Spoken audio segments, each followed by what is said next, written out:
Hello students, আজকে আমরা class 12-এর share মূলধনের হিসাব নিকাশকরণ চ্যাপ্টার থেকে দুটো টপিক নিয়ে আলোচনা করব। একটি হলো কলস-ইন এরিয়া বা বকেয়া তলবি অর্থ, আরেকটি হলো কলস-ইন অ্যাডভান্স বা অগ্রিম তলবি অর্থ। তাহলে প্রথমটা কি বললাম? বকেয়া তলবি অর্থ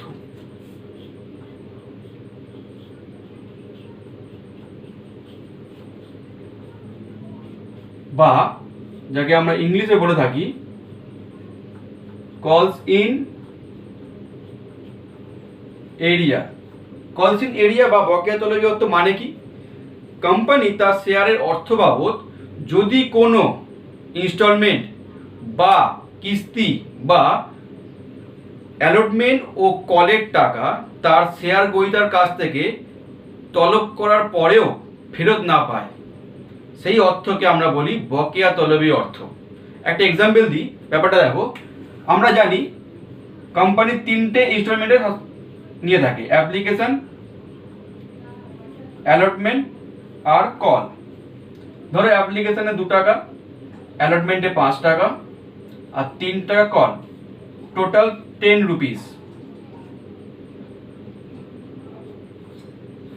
কোম্পানি কি করছে? তিনটে ইনস্টলমেন্টের মাধ্যমে টাকাটাকে নিচ্ছে। এবার একজন শেয়ার হোল্ডার মিস্টার এ, যিনি 100 খানা শেয়ার হোল্ড করে আছেন, তিনি কি করলো? অ্যাপ্লিকেশনটা দেওয়ার পর অ্যালটমেন্ট আর কল দিতে পারেনি। তাহলে কত টাকা দিতে পারলো না? 5 আর 3 8 টাকা সে দিতে পারেনি। এই 8 টাকা মানে 100 শেয়ারের জন্য 8 টাকা করে, 800 রুপিস। এটা হলো কোম্পানির কাছে বকেয়া তলবি অর্থ বা কলস-ইন এরিয়া। এবার কোম্পানি কি করে? এদেরকে একটা সময় দেয়। যদি এরা এই সময়ের মধ্যে টাকা ফেরত না দেয় তখন, বা যদি টাকা ফেরত দেওয়ার ইচ্ছা প্রকাশ করে, তখন কোম্পানি কি করে? তাদের উপর একটা ইন্টারেস্ট চার্জ করে। কিরকম ভাবে করে? যত সময়ের জন্য সে ফেল করলো বা যত সময়ের পর সে টাকাটা ফেরত দিতে চাইছে, সেই সময়ের জন্য তাকে কি দিতে হবে? ইন্টারেস্ট দিতে হবে। এবার প্রশ্ন হচ্ছে কি রেটে ইন্টারেস্ট দেবে? যদি কোম্পানির পরিমেলবদ্ধ নিয়মাবলীতে কোনো ইন্টারেস্টের রেট উল্লেখ থাকে, ফর এক্সাম্পল 8%, তাহলে কোম্পানি তার থেকে 8% রেটেই ইন্টারেস্ট নেবে। যদি কোনো উল্লেখ না থাকে ইন্টারেস্টের রেট, তখন কি হবে? তখন টেবিল এফ কোম্পানি অ্যাক্ট 2013 অনুযায়ী তাকে 10% পার অ্যানাম রেটে ইন্টারেস্ট পে করতে হবে। মানে বকেয়া তলবি অর্থ হওয়ার পর যদি শেয়ার গ্রহীতা তার অর্থ ফেরত দিতে রাজি হয়, তখন তাকে কি করতে হবে? ইন্টারেস্ট বাবদ টাকাটা ফেরত দিতে হবে। এই ক্ষেত্রে কোম্পানির পরিচালক মণ্ডলী যদি ভাবেন যে ওনার থেকে ইন্টারেস্ট নেবে না, সেটা কিন্তু তারা করতে পারে। এই ক্ষেত্রে কোনো বাধ্যতামূলক নেই যে ইন্টারেস্ট নিতেই হবে। এবার আমরা পরের টপিকে আসছি, কলস-ইন অ্যাডভান্স।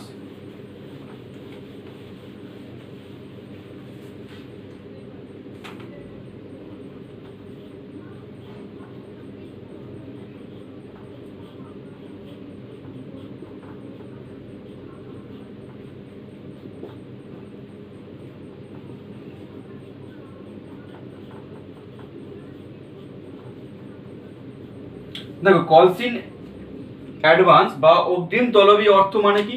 আগেরটার ঠিক উল্টো। আগেরটা কি হচ্ছিল?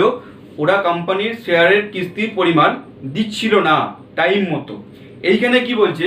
কোম্পানির কোনো শেয়ার গ্রহীতা যদি তার কিস্তির অর্থ সময়ের পূর্বে কোম্পানির কাছে প্রদান করে, সেই পরিমাণ অর্থকে বলা হবে কলস-ইন অ্যাডভান্স বা অগ্রিম তলবি অর্থ।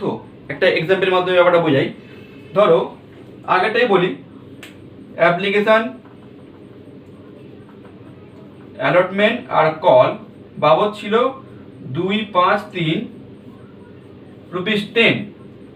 একজন শেয়ার গ্রহীতা মিস্টার বি, যার কাছে 200 খানা শেয়ার আছে, তিনি অ্যালটমেন্ট প্রদান করার সময় 3 টাকা এখানেই পে করে দিলেন। মানে তিনি অ্যাপ্লিকেশন দেওয়ার পর অ্যালটমেন্টের প্রদান করার সময় অ্যালটমেন্ট ও কল দুটোকে একসঙ্গেই দিয়ে দিচ্ছে। মানে এখনো কিন্তু কলকে কিন্তু ডিউ করা হয়নি, তার পূর্বেই কিন্তু সে 3 টাকা বাবদ যে অর্থটা সেই অ্যালটমেন্টের সঙ্গে দিয়ে দিচ্ছে। তাহলে এই 3 টাকাটা কিন্তু এখানে কি কলস ইন অ্যাডভান্স পার শেয়ার, আর উনি কতগুলো শেয়ার নিয়ে আছেন 200 খানা শেয়ার, তাহলে 200 × 3 এই জায়গায় আমার হয়ে গেল 600 হচ্ছে আমার কলস ইন অ্যাডভান্সের অর্থ। এই ক্ষেত্রেও কিন্তু কোম্পানি তার শেয়ারগুলো থেকে বেনিফিট দেয়। কীভাবে দেয়? যদি কেউ কলস ইন অ্যাডভান্স করে মানে সময়ের পূর্বে টাকা দিয়ে দেয় কোম্পানির কাছে, তখন কোম্পানি তাকে ইন্টারেস্ট দিয়ে থাকে। কি ইন্টারেস্ট দিয়ে থাকে? যদি তার পরিচালক মণ্ডলী সদস্যের দ্বারা নির্ধারিত কোনো রেট থাকে পরিমাণ নিয়মাবলীতে লেখা, সেই রেটে, অথবা যদি কোনো উল্লেখ না থাকে, তখন আবার আসে টেবিল এফ,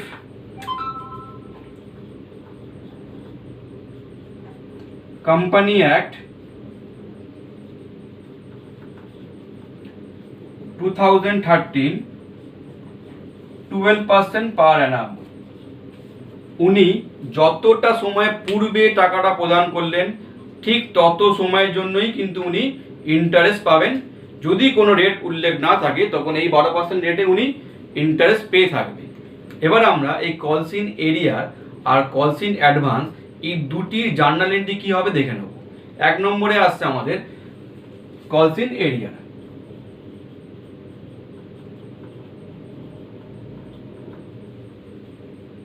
কলস ইন এরিয়া হলে এন্ট্রি কি হবে? কলস ইন এরিয়ার অ্যাকাউন্ট ডেবিট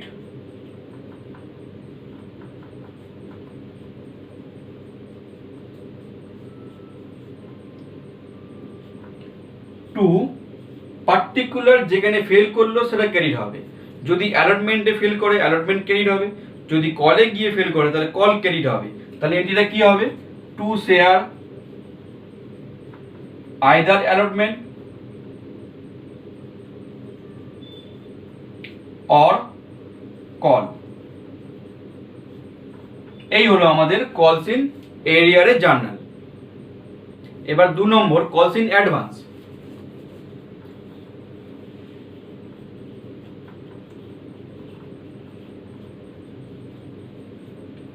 কলস ইন অ্যাডভান্সের জন্য দুটো জার্নাল হয়। প্রথম যখন আমরা রিসিভ করব তখন একটা জার্নাল হবে, যখন আমরা ওটা অ্যাডজাস্ট করব মানে ও তো আমাকে কলের টাকাটা অ্যালটমেন্টের সময় দিয়ে দিল, তাহলে আমি যখন কলটা রিসিভ করব তখন নিশ্চয়ই আমি আবার ওর থেকে টাকা চাইবো না, কারণ আমি আগেই পেয়ে বসে আছি। তো ওই টাকাটা কিন্তু যখন আমরা অ্যাকচুয়াল পাওয়ার সময় আসবে তখন কিন্তু আমার কী করতে হবে? অ্যাডজাস্ট করতে হবে। তাহলে দুটো জার্নাল কী কী হবে দেখো। রোমান 1, যখন আমরা অ্যাডভান্স রিসিভ করছি তখন এন্ট্রি হবে ব্যাংক অ্যাকাউন্ট ডেবিট টু কলস ইন অ্যাডভান্স অ্যাকাউন্ট। মানে যখন আমরা রিসিভ করব তখন ব্যাংক অ্যাকাউন্ট ডেবিট হবে আর কলস ইন অ্যাডভান্স ক্রেডিট হবে। যতটা পরিমাণ আমি অ্যাডভান্স পেলাম ততটা পরিমাণে কিন্তু ক্রেডিট হবে। এবার আমরা যখন অ্যাডজাস্ট করব কলস ইন অ্যাডভান্সকে তখন এন্ট্রি কী হবে? এইখানে যেটা মানে ক্রেডিট হয়েছে তখন সেটা ডেবিট হবে। আর যেখানে গিয়ে অ্যাডজাস্ট করছি মানে কল হয় ফার্স্ট কল হতে পারে, সেকেন্ড কল হতে পারে, ফাইনাল কল হতে পারে, যে কলে গিয়ে আমি অ্যাডজাস্ট করব সেই কলটাকে কী করতে হবে? এখানে ক্রেডিট করতে হবে। তাহলে কী হবে এন্ট্রি দেখে নাও। এইটা ছিল ক্রেডিট, এখানে ডেবিট হবে ক্যান্সেল হওয়ার জন্য। তো কলস in advance account debit to share call account.